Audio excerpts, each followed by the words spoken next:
And we are live on YouTube. And by we, I mean me. This is the Royal We. I know I just did the Nosferatu live stream earlier today, but since I just missed my friends over on Trash Picture Show doing the extreme anime chat, I came in at the very last minute. I just wanted to hang out and talk with whoever is available to talk for just a little while this evening. So if you're out there, say hi. I'm here to talk for just a little bit. And I'm willing to wait for a few folks before I really get going. So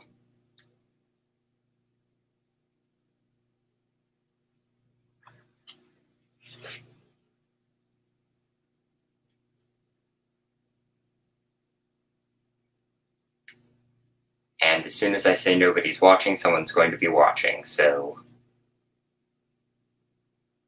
we shall see what happens.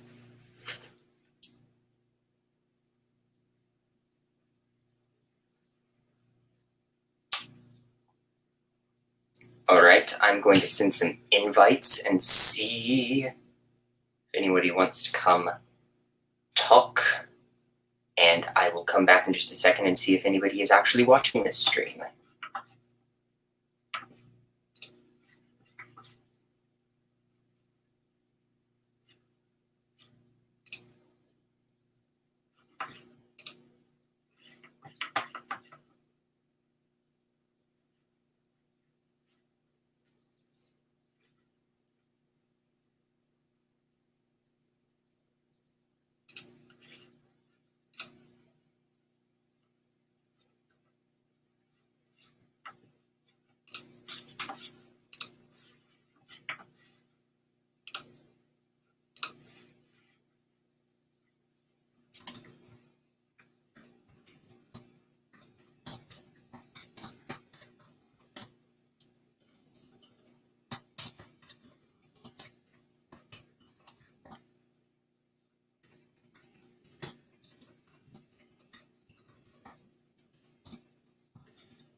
And still no one here. 3 minutes in, that's not a great sign.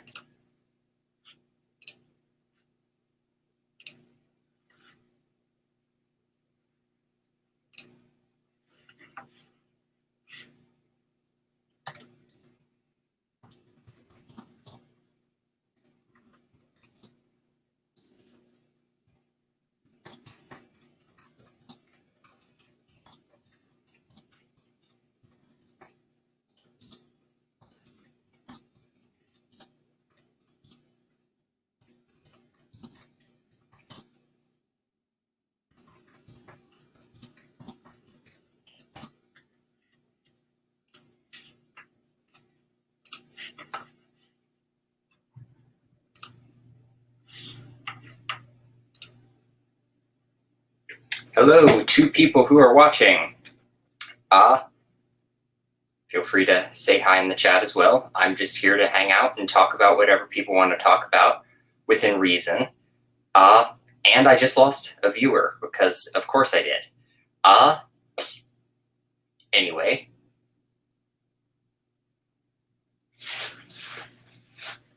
One person who's here. What do you want to talk about?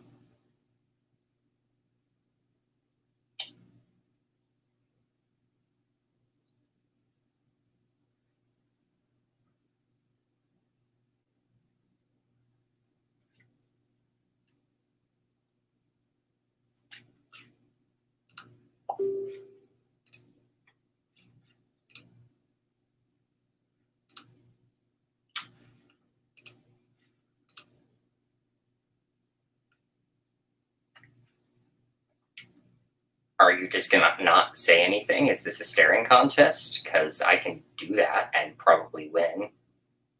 That's not true, actually. I'm looking away like a million times, and I'm probably going to blink at some point, so say something.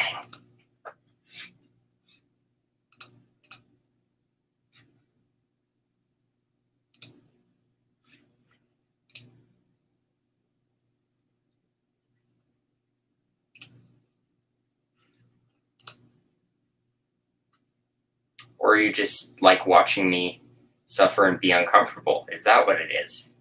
Please, talk to me. One person who's deciding to watch me at this moment.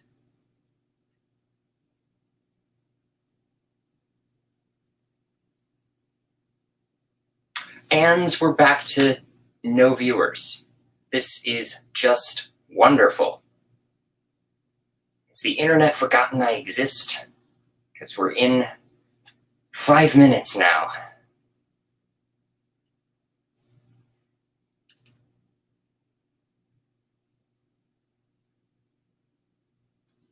Six minutes, rather.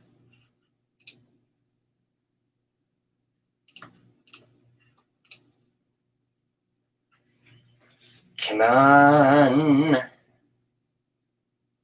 I can just sit here by myself and be awkward, or people could watch the stream.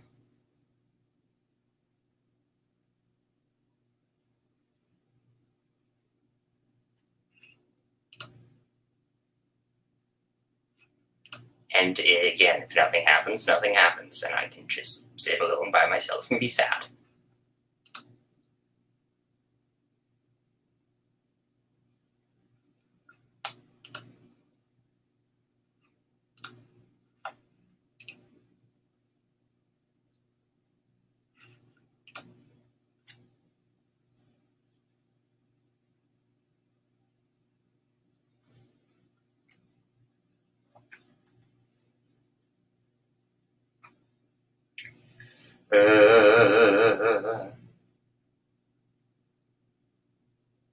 Is literally everyone somewhere else right now or something? What is happening?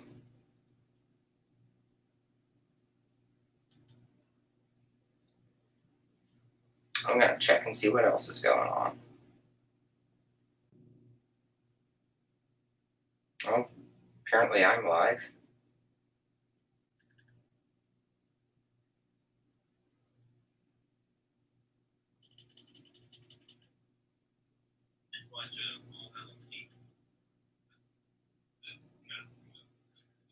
Hi, one person, and Deacon. Hello. Hello. How are you? Pretty good. There's one person watching the stream right now, and I think it's you. No, it's not me. I wonder who's watching then. I am tuning in now, though. All right. And now I have 0 viewers. Oh no! Come back, viewer. Come back. I had like 2 people watching before, and I tried to engage them, and then I had 1 viewer, and then I tried to talk to the one person, and they kept not saying anything, and I was like, "Are you trying to torture me by just sitting here and not talking to me?" And then they left. The silent treatment. Yep. I was like, "We can just have a staring contest if you want." I'll lose. Yeah, that you would lose hard, but it's a shame when they don't interact with you, when they don't engage with you. Yeah. Because you're kind of like sitting there going, "Am I on my own?" Mm-hmm. Exactly. I was hoping to hang out with you guys for a little while on Trash Picture Show stream, and then he ended it as soon as I got there.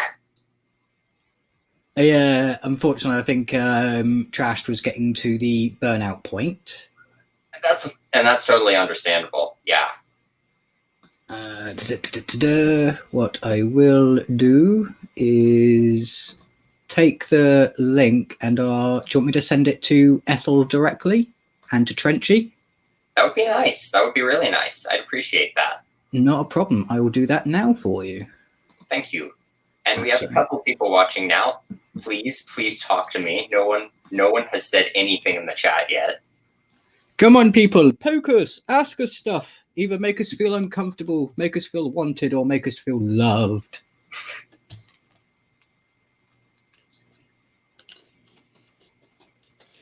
Right, that is Trenchy notified. Going down to Ethel. All right. Okay. Move up, move up.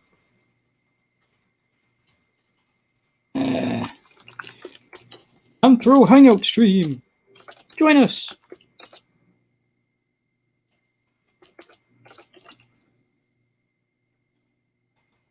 So hopefully we'll get a few people in. I'll also send it to Mark directly on his Twitter, just in case as well.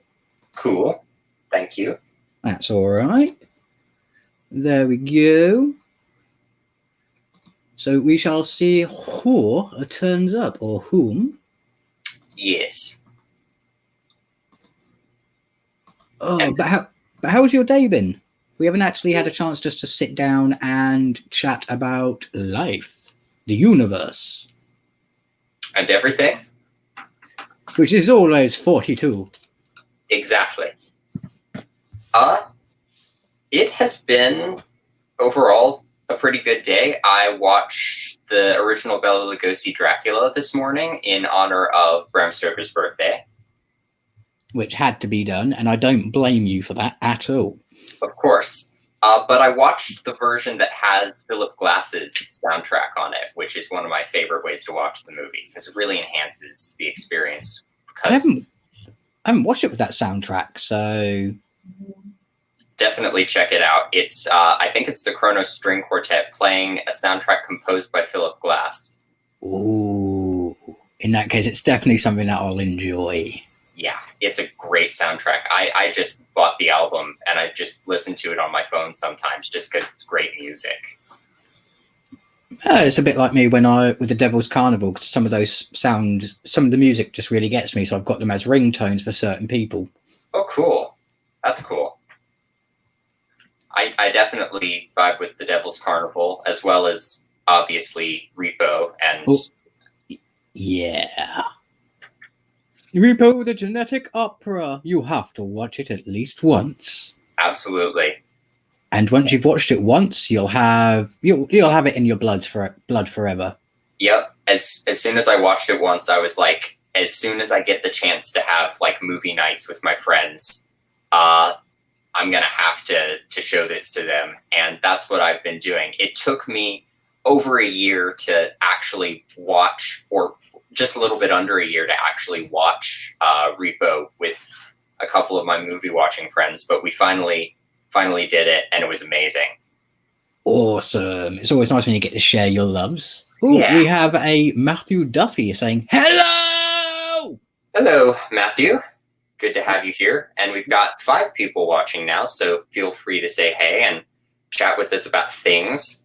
Yes, this is a Hangout stream. Anthro is our gracious host, but please feel free to ask us anything. Poke the bears. Yes, I remember now. I can call you Maddie, and I will. I shall call you Maddie as well, if that is your preferred. Because at the end, it's here. We're all here just to enjoy ourselves. Exactly. So, yeah, as far as those musicals go, you've got Repo, and you've got The Devil's Carnival, and I presume you've seen Alleluia as well? Yes. Alleluia, not as strong as The Devil's Carnival, but definitely has its high points. I like being able to see the Painted Doll get more of her own story, because I love Emily Autumn's music anyway. Just getting to see her kind of do her own thing and get a backstory for that character was fun. Yeah, especially since, apart from her song in the first one, she was mute. She didn't really speak, so it was nice seeing her being able to communicate and enjoy her role a bit more. Yeah. Hey, Cody. A little glass vial. Little glass vial. Hello, Alada Labia. Don't see you here very often, but appreciate it. Oh, we have people coming out of the woodwork to come and say hellos. Hello. And Maddie, I would love to do more Sabbath covers at some point. I've covered Paranoid, but I'd love to cover others, and I'd love suggestions as to what to cover, because I haven't actually learned as many Sabbath songs on guitar as I'd like. I think if we're going to go with Maddie's suggestion, probably all of them. All of them. I will cover. That should be my new goal, just to cover Sabbath's entire discography.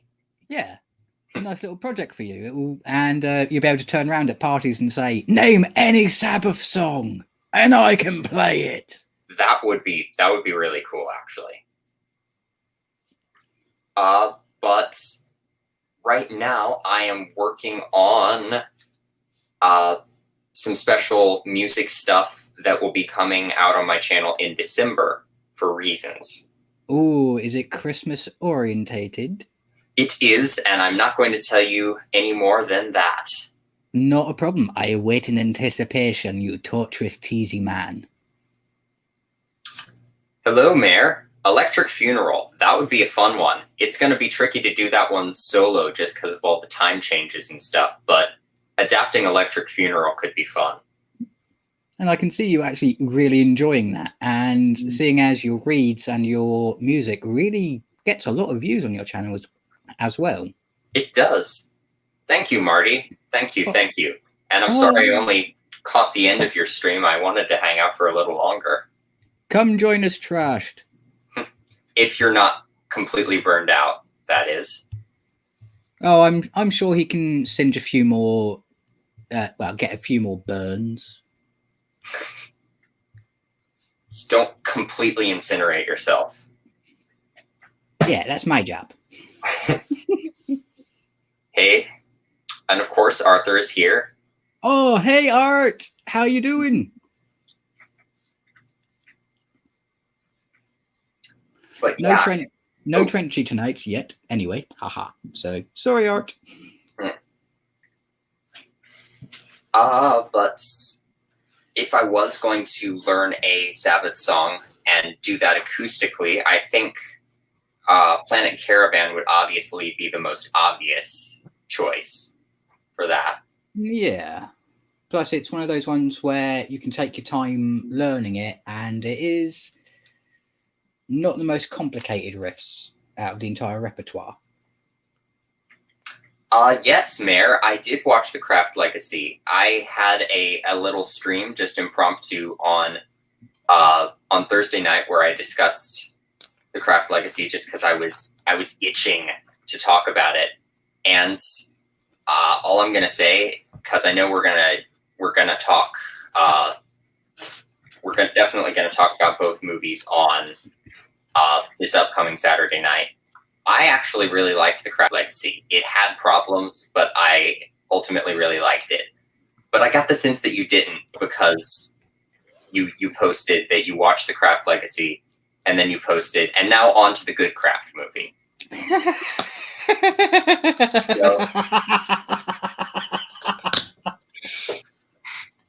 So yeah. Oh, and we have Creepy Cody. A question for both of you. What's your favorite horror movie of all time? Well, considering I just watched it with Deacon, I had Nosferatu. Definitely Nosferatu. It doesn't that one's always there for me. I love other horror movies. There are lots of other horror movies that I'm obsessing over and fixating on, but that has been one that has been with me since I got into horror, basically. Which is fair enough, and believe me when I say he is a fan. He knows his stuff. He knows his stuff about Nosferatu and about the original vampire books of Count Dracula. Hey, Hellbounds. Yeah, I got the feeling you didn't like it, Mayor. Oh boy. It happens. I haven't watched it yet, so I can't really pass comment. But to answer Creepy Cody, for me, it's always going to be a staple because it's one of the horror movies that really introduced me to all of the possibilities of body horror, and that's Nightbreed. Oh, yeah, absolutely. Yeah, just the amount of creativity that went into some of those monsters is awesome. Absolutely. And the fact that it's not just cool monster designs, it's monsters that you're supposed to side with. Yeah, Sympathetic monsters are they're I've hard to always they're that's the hard to reason come I love across. horror. Yeah. Go on. They're very hard to come across, sympathetic monsters. I feel like there really are just it's half and half with horror. There's a whole camp of sympathetic monster movies and a whole camp of uh pure evil type monster movies. And Yeah. you've got movies like, Frankenstein, uh, Interview with a Vampire to some extent, Creature from the Black Lagoon, and a lot of the Universal stuff features sympathetic monsters. Dracula, not so much. He's the one who's kind of more cold and evil, but a lot of his victims are still sympathetic. Yeah. But I just love monsters anyway, so I see a lot of monsters as sympathetic that some people don't. So that's a thing with me. Oh, the mayor has just said, I'm still waiting for the new Cabal cut of Nightbreed. That would be the third cut, because you've got the original cut, director's cut, and then the Cabal cut. Yeah, that's what I've heard, and I've heard that the Cabal cut is, very, very different. It's like a different movie from what I've heard. Yeah, it changes everything. I've watched it. It is available. So if you can find it on DVD or somewhere, then yeah, you can watch it, the mayor. Yeah, I think he probably ordered it because he buys a lot of movies. I don't know, but he's something of a collector. Oh, in that case, he probably means I've ordered it and he's waiting for it to turn up. Yeah. And Cody loves the Strangers movies. Which is fair enough. I can understand where he's coming from with them being almost real. Because, yeah, there have been some real incidences in history where stuff like that has happened. Where someone's just turned up on your doorstep, has found their way in, and slaughters everyone. Mm-hmm. Some of them are the most infamous unsolved cases. Yeah. I won't go into in-depth about cases because this is Ampho's stream and I'm trying not to be too dark. And the interesting thing is I can appreciate a good horror film that could happen in real life, but generally I like exploring dark themes through a lens of fantasy. I prefer the more fantastical horror films. Yeah, you're more like me. You more gravitate towards the ethereal and the unknown, whereas having a serial killer that just walks around stabbing people, it gets a bit repetitive. It can. I mean, some serial killer movies are really well handled and fascinating, but yeah. Oh, Creepy Cody's just mentioned a movie. Jeepers Creepers. Should oh no, I am not going to ruin Jeepers Creepers for people. Yeah. Let's just say you really need to separate the art from the artist with that one. Yeah, I will gladly pay for the Jeepers Creepers movies if the guy said, "Fine, I wash my hands of it. I'm not going to profit from it." Mm-hmm. Otherwise, I'll buy it from a second-hand store. Right. So yeah, I like the movie, but I just can't endorse the guy behind it. Right. And I haven't even seen the movie, so I can't really speak to Jeepers Creepers.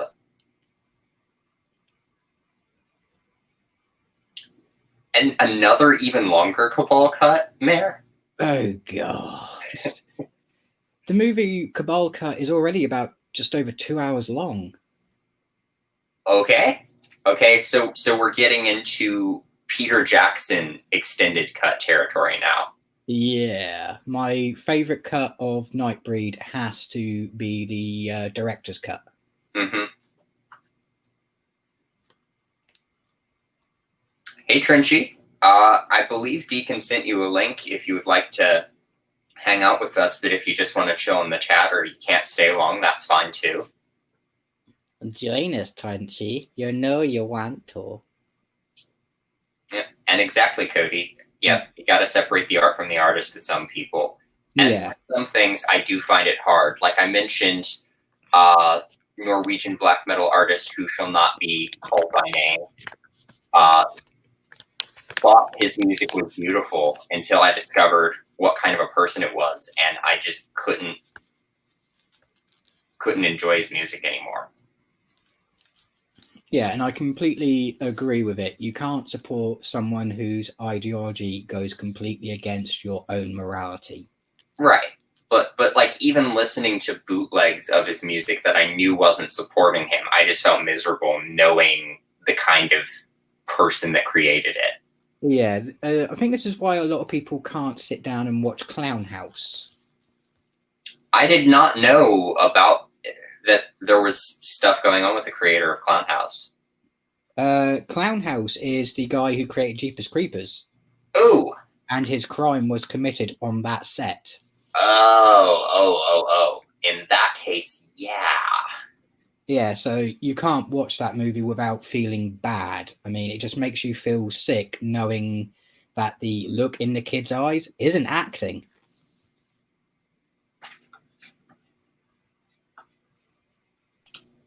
Hey, Trenchy. Hello. Again, sorry I couldn't join your Nosferatu stream. I had to go to the store and shit. That is totally fine. I'm always here if you're... Yeah, I'm always willing to bring you in if I'm doing a stream. You're an awesome guy. Thank you. I'm always welcome to chat with you, sir. You're really cool to chat to, and Deacon as well. Yeah, we've now got the trifecta. We've got the nice, chilled, laid-back, handsome man, Lestat in the Hat. We've got the ever-chronicle Bay of Bewatch, the flasher known as Trenchy, and the ugly hobbit in the middle.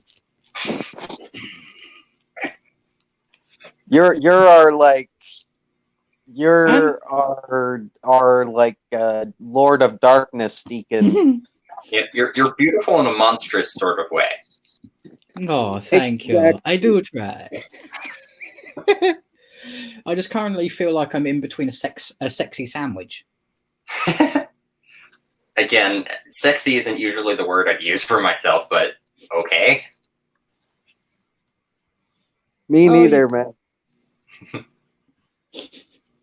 It's all right, but yeah, I can kind of get what you get from the Lord of Darkness bit about me, Trenchy, because I do tend to be able to take things to the extreme dark end. Oh, I meant that in like the best way possible, though. Like an endearing Lord of Darkness. Yeah, I try to keep people's sensibilities in check, and as soon as I realise I've done something, I will stop what I'm talking about. Exactly, Mayor. Foul tricksy hobbitses. Foul tricksy hobbitses. Yeah. Oh, that's a joke because Corey made a picture of my face on top of Gollum. Which I will share with you guys. I will share with you guys. It's awesome because I make these weird ass faces, and he got the best face, and he put me on top of Gollum. Yes, show us. Amazing.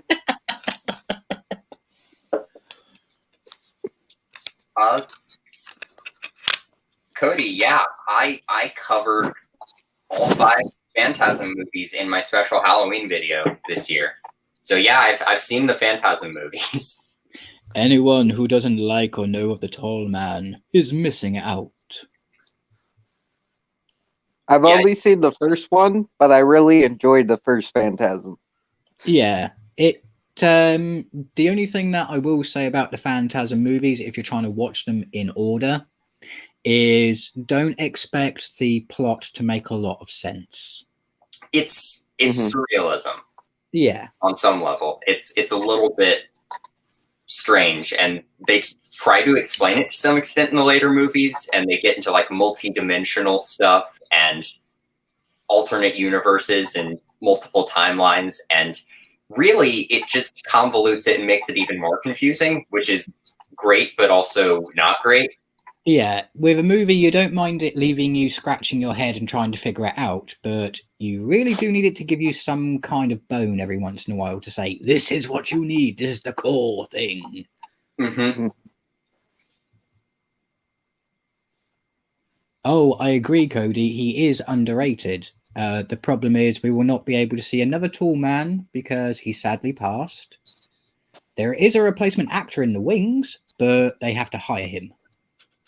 And again, I was talking about this the other night. I think Mark brought up Clancy Brown, who was in the Mortuary Collection playing a tall man-esque character and saying yes, tall man really well.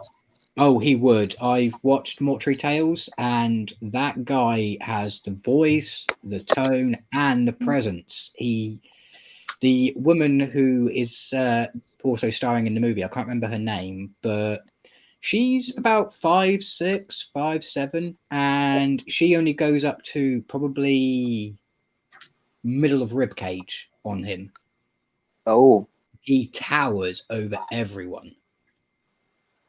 Yeah, I knew he was pretty tall in Pet Sematary too. So yeah, I think it's like 6'7", 6'8". my bad, Martin. I didn't know you were gonna speak. Oh, fine. First of all, yeah. As the mayor says, oh, Laura, they're talking about your favorite man, the tall man. Laura, from Freaky Girls Live, notoriously hates Phantasm.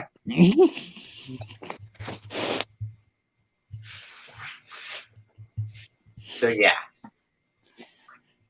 Oh, does this mean we're going to have to make a dedicated video just for her, where it's just the spheres from Phantasm just flying around? I mean, I posted both of my Phantasm videos in her Facebook group, so don't know what she thinks of that. How dare you! How dare you! Dude, I know I heard her rant about Rob Zombie, so someone should make a video of a mix between Phantasm and Rob Zombie. Oh god, don't get her started on Phantasm, Rob Zombie, or Eli Roth, ever. She will go off. Eli Roth directs Phantasm Part 3, the... don't know. Yep. Starring Rob Zombie. Yep. As Eli Reggie Roth Bannister. and Rob Zombie co-directs a Phantasm movie. That is her worst nightmare right there. Oh god, the trifecta. Crowdfunding! Someone get in touch with crowdfunding! Yep. But again, I mentioned this the other night. I know you were here, Trenchy, but I think Tilda Swinton should play the tall man. Yeah, I'd like that idea actually, because like you said, he's a shapeshifter, and as long as she plays it good, people might complain they're going woke, but it's not really, because like you said, she could also play him as a man if she wanted to, because Tilda Swinton is that great of an actress. Yeah, because she's done that in the new Suspiria. She plays an old man, and she could play the old man, tall man, and she could play the lady in lavender. There's gender bending happening in the original Phantasm, and if they're saying, oh, they're going woke, it was there to begin with. They complain about that all the time. Not everything is woke. They need to chill. Yeah. As far as I'm concerned, you have to change things up every once in a while for the current situation and current climate. So if you want your movie to be watched by a large amount of people, make the appropriate adjustments and people will have to get used to it. Right. It's about art and making money. Oh, Clancy Brown is from the mayor's hometown. That's cool. Cool. Very cool. Zombie genre, Cody, I think it can still be good. I feel like to some extent it's been oversaturated with things. I know some people are very sick of The Walking Dead at this point. I haven't watched the show yet, so can't say, but I think there are really great things happening in the zombie genre as well. Train to Busan was excellent. I adore Anna and the Apocalypse. There are still people doing interesting things with zombies. Yeah. I mean, I know it's going to sound weird because I've already made a TV series that's relatively like it, but I would like the Left 4 Dead type zombies to be put into a TV series or a movie, where you got the bloaters because they've been in the water and their bodies are just expanding with gas and pus, and you've got the ones that have a long tongue, mainly because they have literally ripped out their intestines and use it to stretch around and grab you. Mm-hmm. You know, Yeah. And probably do it as, this is the zombie apocalypse. These are the 4 types of zombies we've got to deal with. And you can add in, like, they already got a full cast. If you just take the characters from Left 4 Dead 1 and Left 4 Dead 2, put them all together, you got a full cast that can, like, that's like 8 characters right there. That's a full cast, and you could just add in side characters, and it works. No, with a cast of 8, at least you can sit there and kill off at least 5 of them, and you still have the people survived. Mm-hmm. And they're all likable. They're all, if you go off their personality, flesh them out a bit, but all the personalities in the game, they're all already basically likable characters, you know? Yeah. And they all have very different backstories and shit. Yeah, I think the only part about the zombie genre that is probably getting a bit really run dry is the Living Dead, Walking Dead aspect. Just zombies that Miranda around and only attack when they notice something. You want the zombies that are going to be a bit more either faster, intelligent, experiment a bit more. Combine rage zombies with decaying zombies or anything. Just don't keep on trying to recreate Dawn of the Dead. I hear you. Yep. The mayor has been really lobbying to get Laura to review Lords of Salem on Freaky Girls Live. And I feel like she's just not going to do it at this point because the mayor's been pushing her so much and she's stubborn like that. We could set up something on someone's Discord or watch along, invite Laura along, not tell her what it is until we start the movie and it's too late for her to back out. Oh, she'll hate us forever. Good job. Good idea. I'm full of evil ideas. That's like the only Rob Zombie movie I haven't seen besides El Bisto is Lords of Salem. Yeah, I've only seen 1,000 Corpses and Lords of Salem, and I have mixed feelings on both movies, to be honest. Mm-hmm. I can... Oh, go on. Oh, no, I was just going to say I can see that with, like, House of Corpses, especially. Yeah, because aesthetically, it's really cool. Rob Zombie, again, he started directing music videos. He knows how to create a really cool visual. Mm-hmm. But to be on, and the acting is on point. It's just, I'm not a fan of Rob Zombie's storytelling and his writing overall. I don't find any of the characters in 1,000 Corpses that likable. There is one, Titch, Tiny, the tall one, who doesn't speak and is trying to be helpful. He's all right. He's all right. And the one character's dad who gets killed was just trying to... Yeah. It was okay. But everybody else is just a dick. Yeah. Oh, you go, Deacon. Oh, no, after you, dude. I was going to say, thing about those movies is none of the victims besides, like, Bill, I think Bill from House, it's not the victims that are likable. I love the Firefly family. I love them in this. I love them in Devil's Rejects. I love them in Free From Hell. Yes, they're horrible. They're not good people. Do not grow up to be them children. But in the end, they are fun to watch, and they are a real family. They care about each other, and you can kind of connect to that. They just happen to be cannibalistic, rapist killers. Yeah.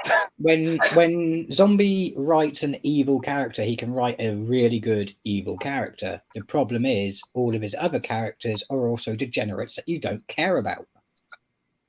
Right. That's the thing with Rob Zombie's movies that I'm not sure I connect with because, again, the Firefly family, they're being played really well. I can tell that the actors are having fun playing them, and Rob Zombie clearly cares more about them than he does about their victims. But they're, you know, murderers and rapists and terrible human beings, and I find it hard to sympathize with them. Oh, you can't sympathize with them, but you can enjoy them doing what they do. You can just enjoy the horror of it without actually enjoying the movie. It's torture porn. It's basically torture porn. And that's probably the problem. I don't enjoy torture porn. It has to be artistic for me, like Saw or something like that, but it can't just be raw evil people. Well, okay, here's where I think it's weird because I don't really enjoy torture porn, but the difference about this is they are genuinely likable characters besides the killing and rapist part. Like even in part 2, I know, call me a horrible person. I don't care. In part 2, they made like a Punisher or Lefty from Texas Chainsaw 2. Imagine if he was the bad guy. That's Devil's Rejects. Because it's just a cop trying to avenge his father or whatever. Or someone was murdered. They murdered one of his family members. And he's trying to avenge them. And he is more hateable. Even though he's justified, he is more hateable than the Firefly family, and you're actually rooting that the Firefly family will get away from him. It's really weird and fucked up, but as the more time you spend with them, I think you have to watch all 3 movies to understand, the more time you spend with this family, you really grow attached to them, even though you shouldn't. You really shouldn't, but you do, and you root for them. It's really fucked up, and that's what I love about Zombie, is he's able to do that. Not a lot of directors can do that shit. Well, sorry about that. No, it's right.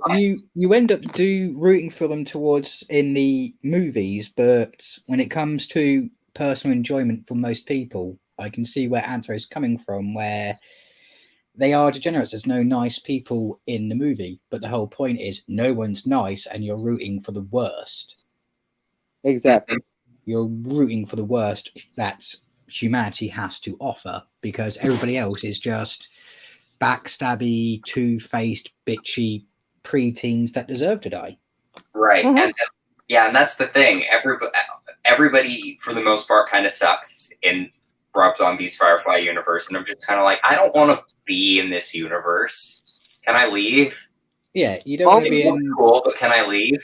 Yeah, you don't want to be in a universe where everyone is a dick to everybody else. There's no niceties, there's no politeness. It's fuck you, fuck this. Right. Now, Lords of Salem, I liked a little bit more. For one thing, it's a bit more my aesthetic. It's a bit more gothic, atmospheric, slow burny, and it's much more centered around witchcraft, which I enjoy. And I find Sherry Moon's character in that movie a lot more likable. Oh,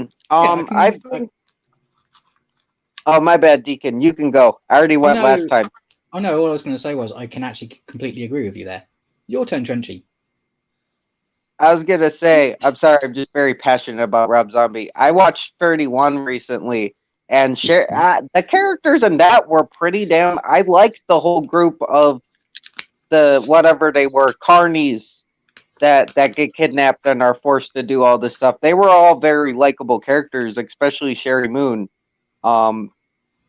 It was interesting to see them actually be the victims, like Sherry Moon, and I forgot who the other people were played by, but it was interesting to see her in a victim role when she's usually the aggressor. Well, on your second viewing of that movie, did you still enjoy the midget?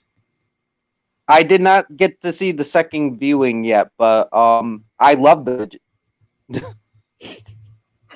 I don't care. The midget's the best part of the movie. Doomhead's amazing, though. Doomhead is the best performance of the movie, but the midget is like what drawed me in. The midget is the comical relief, but you stay for Doomhead. Yeah, exactly.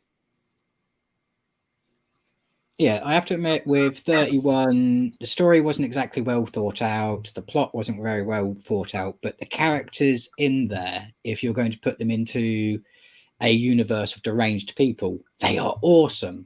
But if you were to take them and put them into our reality, Jesus Christ, run away! And going back to Lords of Salem again, because that's one of the few zombie movies I have seen. The I like the plot for that one a lot more. It's this this DJ on a radio station who's very passionate about music, and she gets this weird record that's apparently by a band called the Lords, and it starts messing with her head, and you feel bad for her because she's just an average person trying to live her life, and then next thing you know, she's in the middle of this conspiracy where she's basically in her own sort of Rosemary's Baby story, and she might have to give birth to the Antichrist suddenly. I'll have to see that. Yes, sounds good. Make sure you drop the title because I'm dyslexic, so I will not be able to spell it. Lords of Salem? Oh, no, I've seen that one. My brain went white. I thought you were chatting about something else for a second. Oh, no, I'm just talking about Lords of Salem, yeah. But my thing with Lords of Salem is sometimes it feels very Kubricky and atmospheric and creepy, and then I feel like Rob Zombie falls back into his old Rob Zombie tricks, and then suddenly we've got weird, grotesque gore things happening on screen, and it kind of kills the atmosphere for me, and I kind of want to laugh. Unfortunately, it is part of his style of he has to use those tricks. It has to be put in. It's almost a compulsion. Mm-hmm. Yeah. But it'll just be like a weird, creepy moment, and then someone's just suddenly gargling blood, and I'm just like, this was creepy. Now I have to laugh. Sorry. But Creepy Cody has just put an idea into my head. It's not exactly what they commented, but who do you think would win? The Firefly family versus I can't remember the name, but the Texas Chainsaw Massacre family. There's a few incarnations. There's the Hewitts or the Sawyers, and then the original ones, the Hewitts, Sawyers. isn't it? Sawyers.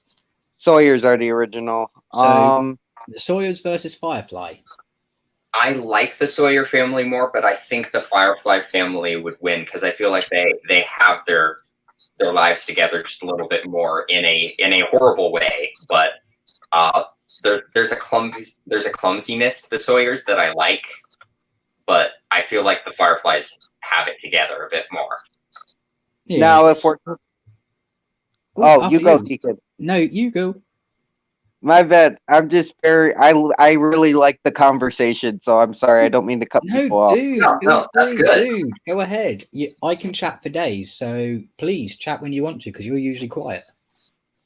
No, it's just the thing about I think the Firefly definitely have the Sawyers, because first of all, they have more numbers. Even if you take out Foxy, they have more numbers. But if you put in the Hewitts, I think the Hewitts could take the Firefly family, because you got Sheriff Hoyt very much reminds me of Otis, and they got their shit more together, and plus their Leatherface is actually more calculated. He's not as clumsy, and I think he could probably take them on. Yes, they have Tiny, who can't feel pain, but Tiny is more like a man-child, like the original Leatherface. So I think the Hewitts could take the Firefly family, but the Sawyers are fucked. I have to kind of agree with you there. Yeah, I see the Firefly family when it comes to the original Texas Chainsaw Massacre, wiping them out, taking over their farm, and actually turning it into a producing farm again, selling human meat. Human meat or Captain Spaulding's delicious fried chicken. Yeah. Just don't ask about the skin.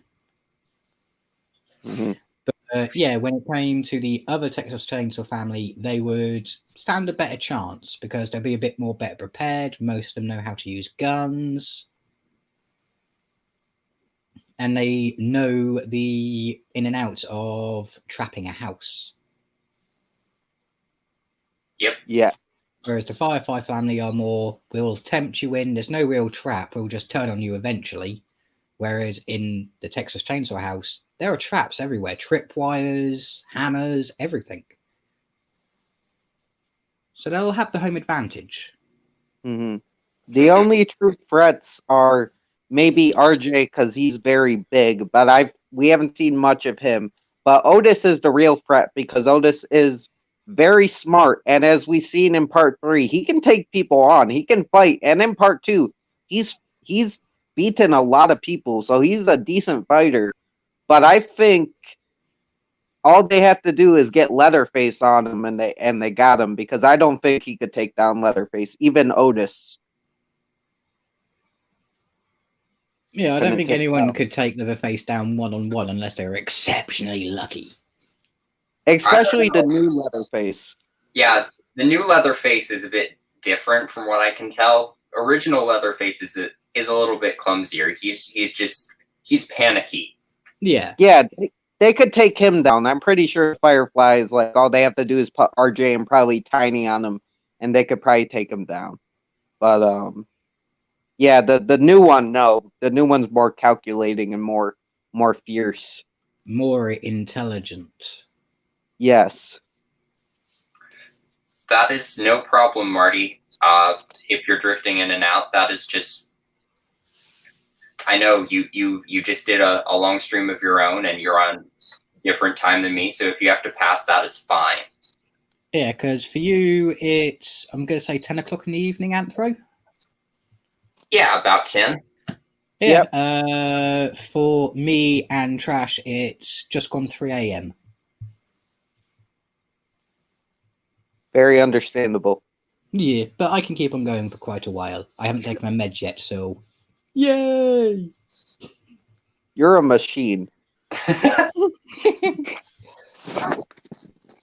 Well, if I don't take my meds, then my brain stays active for way longer. Gotcha.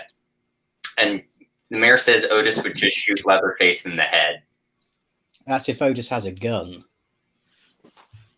He doesn't always carry a gun. His preferred method is up close with a blunt object.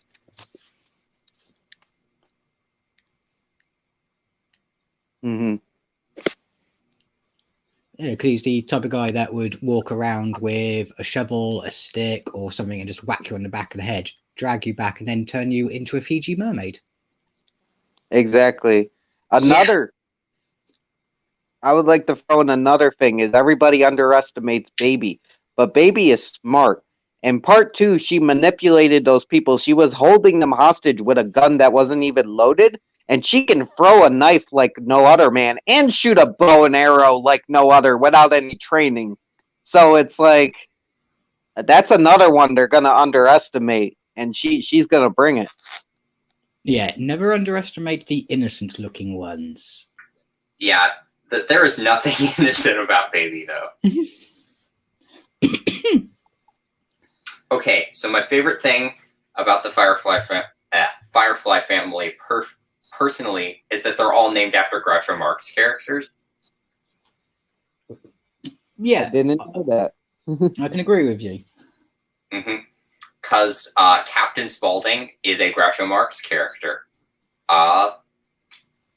Rufus T. Firefly is a Groucho Marx character. That's where they get their name. Yeah, most of the Firefly family, that is hard to say. Firefly family are based off Groucho Marx characters, and I think Otis Driftwood is also the name of a. Yeah, I would not be surprised with the extensive film or repertoire. Mm-hmm. And I think Rob Zombie actually wanted to direct a Groucho Marx biopic at one point in time, and probably still does. Yeah, he was blocked from doing it because they were afraid he was going to bring his normal flair to it. Ooh. So he can bid as much as he likes, but I think he's been silently blocked from doing it. Well, maybe get someone else to write it. Tons of people want Rob Zombie to direct something he didn't write because they don't like his writing style. Yeah, if you could get him to direct it but not write it, I think people would be more accepting of him doing a Groucho Marx biopic. But until then, people are worried about his writing and his style overshadowing the actual premise of the movie. Hmm. I mean, he's a good director. Like, he's very good at putting music. Of course, he's a rock star, so, but he picks good music. The end of fucking Devil's Rejects is one of my favorite scenes in cinema. It's just so well shot and so the music's so good. Um, he's very good at that. He just has that redneck kind of stereotype and dirtiness that he brings to all his movies. Yeah, and that's the one thing they're afraid that he'll bring to the Groucho Marx movie is How that would you do that with a Groucho Marx movie? He'll find a way. but How do you do that to Halloween? He found a way. But the one thing I do like about House of a Thousand Corpses is the female lead victim who eventually tries to get away. Hmm. When she's being swung at with that axe in that room, it was a real axe, it was a real room, and she and the guy throwing it couldn't see her. There was no coordination whatsoever, and Rob Zombie is quoted as saying, "We assumed she would get out of the way." Okay. Fucking asshole. What? Yeah, it was. They didn't even plan it properly. They just put a guy who was wearing a mask so he couldn't see, gave him an axe. He didn't really know she was in the room, and Rob Zombie's just gone, right, action, swing your axe, aim for the voice. And he assumed that she was going to dodge every single blow, which luckily she did. Why would you ever think that was a good idea? Which is weird, because Rob Zombie is a perfectionist and he likes to get everything done, even though he also isn't, because in Halloween 2, they were trying to explain the end of the Rob Zombie Halloween 1 and how Michael survived that, and he's like, I don't know. Guess. You figure it out. I don't care. Yep. Oh. Collector Man, glad to have you here for a little while.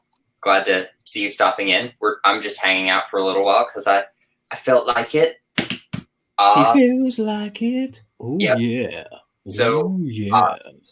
This is going to be more of everything Laura hates all at once. But I was watching Eli Roth's History of Horror the other day,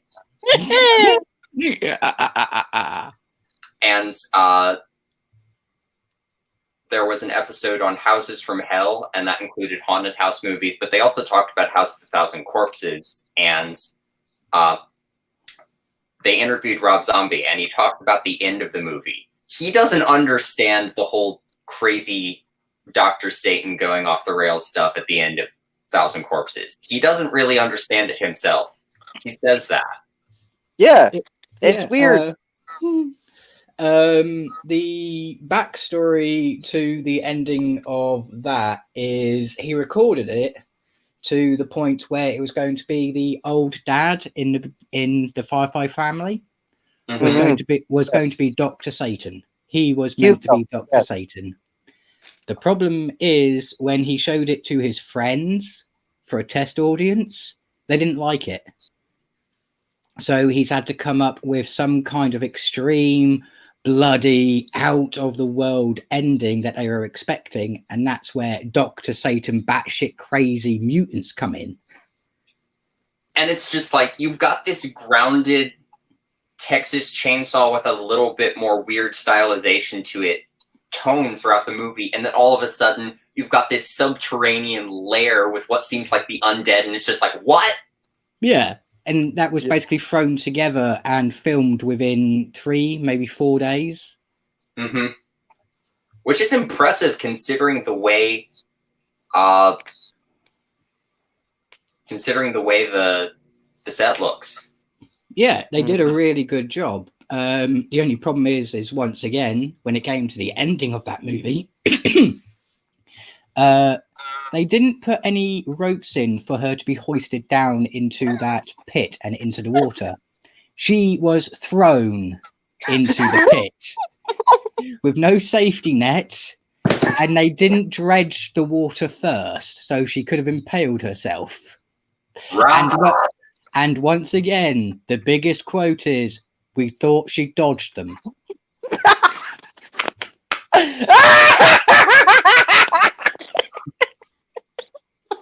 And this guy still works as a movie director. Point. See, that's the movie that made him famous. Yeah, it was his first big movie that really got his name out there, and 2 parts of it were completely improvised, and 2 parts nearly killed one of the cast members. Right. I heard all the stories about him, like either running out of money or studios suddenly dissing the project and him having to move somewhere else or do stuff himself. But I didn't know about that stuff. You have to literally watch the interview with the actress, because she sits there going, shit, all this happened, and then it cuts to Rob Zombie going, we thought she'd dodge it, we thought she'd miss it. What? I gotta see this. This sounds like comedy gold. Oh my god. But no, it's just I like the ending. I heard it's like homage to the fucking House by the Cemetery. That's what I hear. But it actually makes sense because they brought up Earl earlier, and then he ends up being the guy in the well. Dr. Satan doesn't make sense at all, but at least they bring him back in Rejects. He got cut out of the movie, but there's a scene where he's in the hospital and he rips out a nurse's throat. So he is canon. He's in the rest of the universe. We just never see him again officially. But yes, Creepy Cody, Rob does not seem to care about his actors' safety. Not really. I can't remember his name. He was in The Office and House of Cards, the guy who got turned into the Fiji mermaid. Can't remember his name, but I know. Yeah. Sam Raimi. It's one of the It's not. Is it? It's I don't think so. Might be one of the Raimis, but it's one of the Raimis. Yes, it is. But when that movie ended, when all the filming was done, and he was allowed to go off-site, his last words to Rob Zombie reportedly is, "I'm never working with you again." Damn. Or it was Rainey Wilson. It was something Rainey. It was either Rainey Ren Wilson. Ren Wilson, according to Marty. And Maddie says, need some words of encouragement. Dealing with chronic pain in my relationship is imploding. I'm so sorry, and I hope things get better for you, and I hope yeah. Maddie, it's okay. We care. If you need for us to chat about something that will help uplift your spirits, put it into the chat. We will see what we can do. I just do warn you, I do tend to go into dark places by accident. Yeah. But yes, sir. Events. I'm extremely sorry that you have to deal with all of that. Sudden attacks of life are never fun. Mm-hmm. Like, we'll help you as much as possible. This is not my stream, but I'm pretty sure Ampro will be down to talk about anything that will help with your situation. Yeah. I'm not always the best at that. I don't always know what the right thing to say is, but I am here for you. Exactly. I'm very bad at that too, man. It's just you just gotta kind of, just I don't know what the right word is to say. Just we're gonna try to help you. Yeah, we're here, and we're here not necessarily to tell you what the right thing to do is, but we're here to listen to you. Yeah, and if you want to hear excerpts from life experience in such matters, let us know, because we don't mind opening up about certain subjects if it helps. Oh yeah, we've all been there, man. We all have our dark sides. Yeah. And Cody, we're your friends. You have friends. We are your friends. I don't know Cody, but he seems cool to me. He's cool. He shouted me out on his Instagram. He's a good nice man. Guy. Any friend of Ampro is a friend of mine. Anyone who likes Lestat in the Hat and Lestat the Hat likes is welcome to say hello. But yeah, friendships and relationships I do think are important, and I don't think those things are mutually exclusive. I think friendships are a kind of relationship, and they're just as powerful as any other kind of relationship.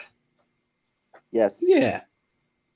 No, I can kind of agree because I've got some lifelong friends that I will say here and say I love to death, but in a very platonic way. Yeah, But I wouldn't be able to have a good life if they weren't in it. If they disappeared, I'd be heartbroken. Mm-hmm. Exactly. We all have bumpy patches in our roads. absolutely. And anyone who's ever said they've had a nice, smooth, calm life is either completely insane or has never had to do anything of effort in their life.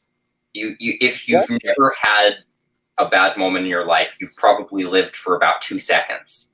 Pretty much, because 2 seconds after you're born, you're spanked by a doctor. That's a bad thing. Yeah, man. Like, don't violate my baby bottom. What are you doing? I know you need to make sure my lungs are clear so I can breathe, but do you have to spank me so hard, doctor? Like, If you could hear a baby's internal monologue through their entire early life. Oh, you need to watch Look Who's Talking. Dad, I've never seen Look Who's Talking. Oh, that's the thing.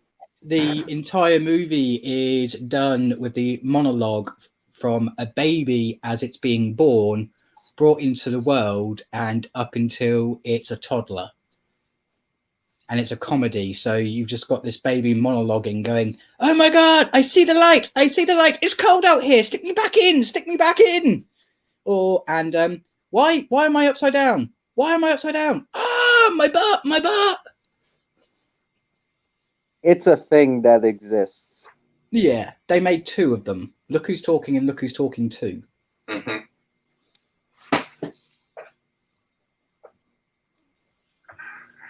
So yeah, you can try watching that. I can imagine it being a bit horrific.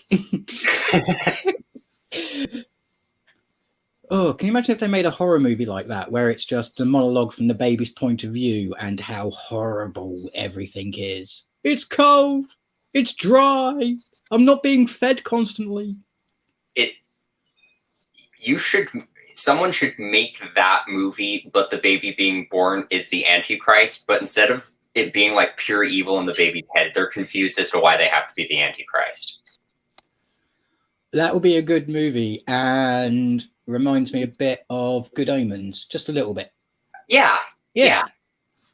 But, That's actually pretty similar to Good Omens in that respect, but it would just be like, it should be like a weird, and not just like a normal kid, like a weird Antichrist baby.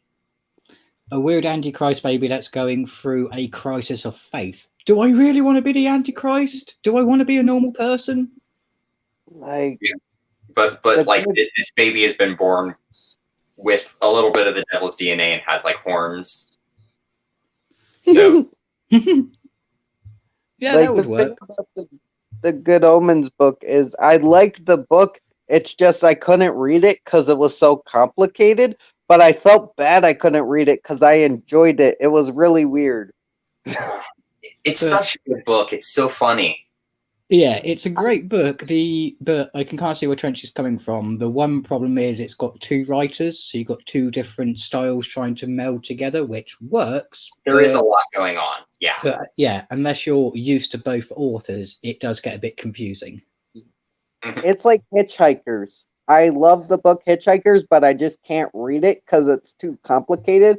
But what I have read of it, it's really good. I think you might enjoy the Stephen Fry audiobooks of The Hitchhiker's Guide to the Galaxy. I'll have to check them out because it's just I don't know, just the way it's written was just fucking with me, and I'm like, I can't read this. Same with Good Omens. I like it. It's just I can't read it. And we've Anthro, we've kind of come full circle because what was the first thing we discussed when we bumped into each other on this stream? Life, universe, everything. 42. That's right. Like the universe and everything. Yep. Perfect. How the hell did that happen? And Rick says, "What kind of witchcraft is going on here?" Well, we just came full circle. That's what's happened. Yeah, we started a conversation an hour ago, and now we've just gone back to that part of the conversation. Hitchhiker's Guide to the Galaxy. Yep. But We back need a fourth. just a little bit to Good Omens. Did you get to the part in Good Omens with the self-proclaimed other four horsemen of the apocalypse? No, I've only Yes. read like the first 2 chapters. Oh, they're good. Remind me what all of them are supposed to represent again, You've got because they keep changing it too.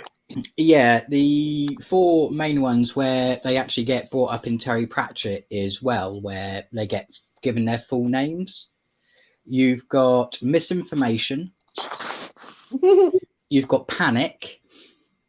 That makes sense. You've got fear of the dark. What the fuck? And then you have got one of them is embarrassing personal problems at one point. Yeah, involuntary flatulence. Who's the one who goes around and is the reason that most soldiers get what's that word? Words are escaping me today. It's where you have to keep on going to the latrine. Diarrhea? Yeah, but there's a specific term for it in military speak. Chronic flatulences or whatever. Oregon Trail has died. Dysentery. That's it. He's the one who walks around and gives everyone in the military style dysentery. Dude, as soon as you mentioned Oregon Trail, I was like, Star Kid, dysentery, boom. Yeah. They did an Oregon Trail musical, which I still need to see because that sounds amazing. Here we are on the Oregon Trail. I've died of dysentery. Dude, there is a dysentery song. Yeah, I know. It's like the best thing ever. The song that I like that I've come across recently is I've Got All the Fucks to Give. And it's just basically a song saying, I would give you all my fucks, but I have just run out. All my fucking bulbs, they've just gone blown out. All these fucking things, I got no fucks to give. So why don't you just fuck off and give me what my mid? Okay, Rick, what is a Christopher Rage film? Considering it's coming from Rick, I'm probably not going to review it because he almost exclusively likes extreme horror. I'm kind of scared too, but he likes Maximum Overdrive, so I'll give him a chance. I want to give Rick a chance, but I'm also very scared of most of the things that he likes, so not knowing what it is scares me. Christopher Ridge, because it rings bells. Cody, not a big fan of the author as a person, but I like what he created, and I enjoy stories like Beyond the Wall of Sleep and Dreams in the Witch House, even though they're a little problematic now. And I love the cosmic horror genre in general. Mare, yes. We're talking about the baby internal monologue movie idea, but with the mutant babies from It's Alive. Hell yeah.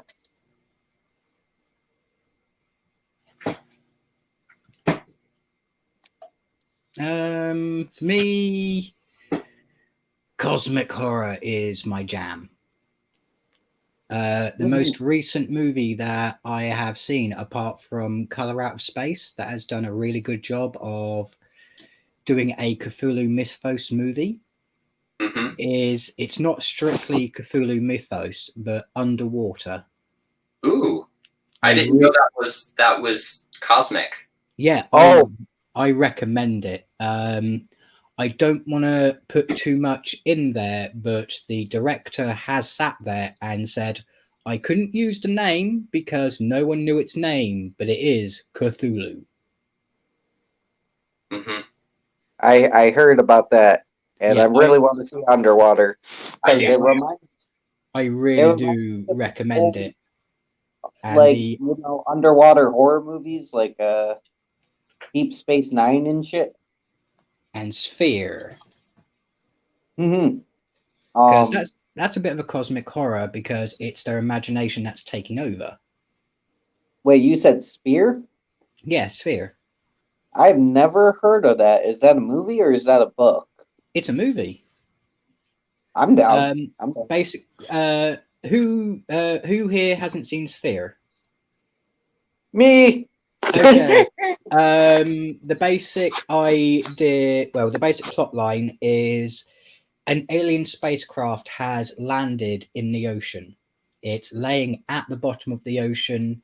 There's only one signal coming from it, and no one can decipher it. So, a guy who wrote up a protocol for what would happen if you have to encounter aliens is kidnapped from his home. Other scientists are also kidnapped. They're brought together and they're told this is the mission. You are going underwater and you're going to see this alien. Tell us what it is.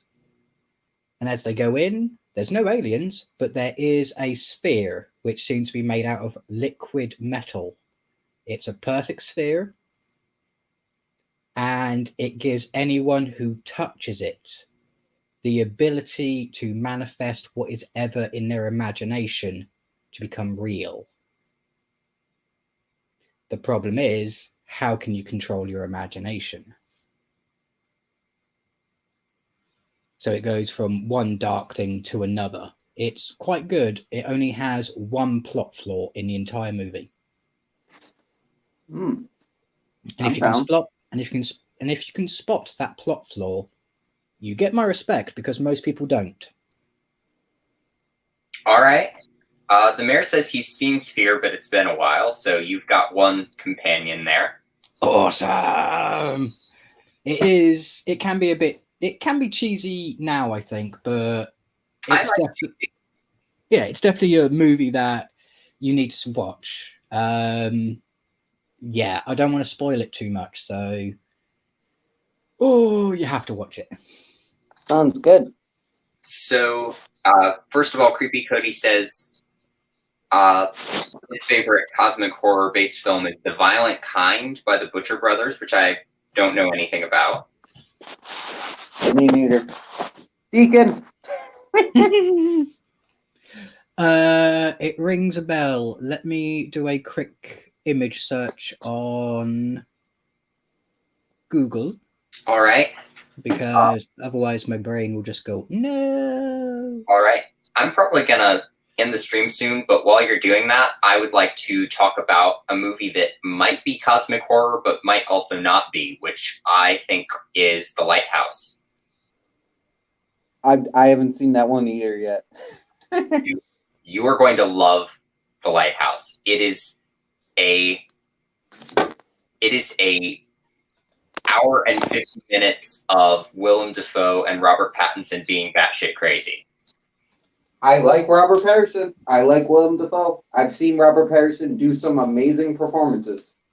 This is one of them for sure, and they're both talking in like sea jargon as well. It's amazing. There's a scene where where Dafoe goes off at Robert Pattinson because Robert Pattinson says he doesn't like his cooking. All right, I can now get back to Creepy Cody. Just looking at the image, yes, I have seen it.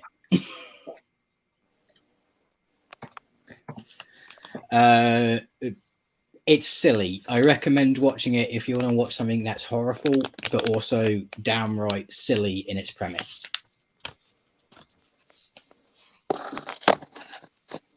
But yes, I agree. The Lighthouse was very unsettling. It's a good movie. It was unsettling, but it had an undercurrent of humor that I loved. Yeah, it's just one of those movies that doesn't fit into a niche, but you can definitely tell it's good, and the people making it really enjoyed themselves doing so. Mm-hmm. And as to my friend Knack Nud, why don't you have more shoe boxes? Huh? because I'm not allowed to have any more shoe boxes because they got tired of finding body parts all over the place stuffed in them. Does that answer your question? I wanted Nakna to answer it, but okay. Because I don't collect shoe boxes. I collect bottle caps and bottles and sometimes small animals. I think when it comes to Nakna, reality, have you seen The Lighthouse? Because you're quoting it. you must have seen it.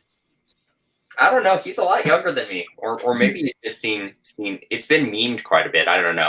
Maybe. I'm just curious if you're just quoting it or if you've seen the whole movie because it's amazing. How old But is he? in all seriousness, A when it little comes bit younger than I am. in all seriousness, for me, when it comes to shoe boxes, I don't have any because I buy boots and they don't come in shoe boxes. Yep. That's the other thing, as the mayor points out. Willem Dafoe has scripted farts in the movie.